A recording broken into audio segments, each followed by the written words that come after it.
जय हिंद साथियों। आज हम देखेंगे संज्ञा।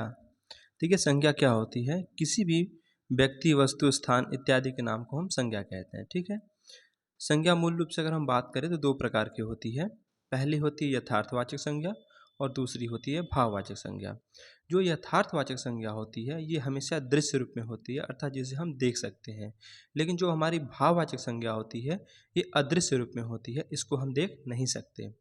अगर हम बात करें यथार्थवाचक संज्ञा की तो ये चार प्रकार की होती है, जिसमें व्यक्तिवाचक संज्ञा, जातिवाचक संज्ञा, पदार्थवाचक जिसको द्रव्यवाचक संज्ञा कहते हैं और समूहवाचक जिसको समुदायवाचक संज्ञा कहते हैं। अगर हम बात करें प्राचीन हिंदी के अनुसार संज्ञा के भेद तो 5 भेद होते हैं, जिसमें आपके व्यक्तिवाचक संज्ञा, दूसरी जातिवाचक संज्ञा, तीसरी भाववाचक संज्ञा, चौथा पदार्थवाचक संज्ञा और पांचवा समूहवाचक संज्ञा होती है। और अगर हम बात करें आधुनिक हिंदी के अनुसार संज्ञा के भेद तो 3 भेद होते हैं, जिसमें आपके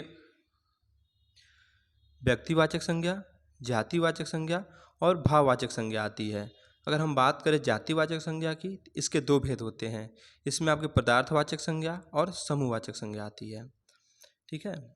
चलिए अब हम बात करते हैं व्यक्तिवाचक संज्ञा की। तो व्यक्तिवाचक संज्ञा जो होती है ये हमेशा दृश्य रूप में, सदैव एक वचन और दुनिया में विशेष और अकेली होती है। जैसे प्रयागराज, मेरठ, रमेश, ताजमहल, किसी भी अगर हम सिटी की बात करें, सिटी के नाम की, तो वो व्यक्तिवाचक संज्ञा के अंतर्गत आता है। दूसरी है जातिवाचक संज्ञा। ये हमेशा दृश्य होती है और इसका बहुवचन बन सकता है।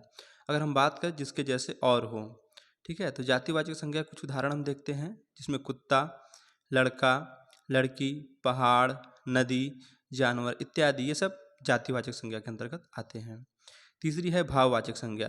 ये हमेशा अदृश्य होती है, ये एक वचन में होती है। ठीक है, जैसे मोहब्बत हुआ, नफरत हुआ, बुराई हुआ इत्यादि, ये सब भाववाचक संज्ञा के अंतर्गत आते हैं। अब देखिए हमारी जो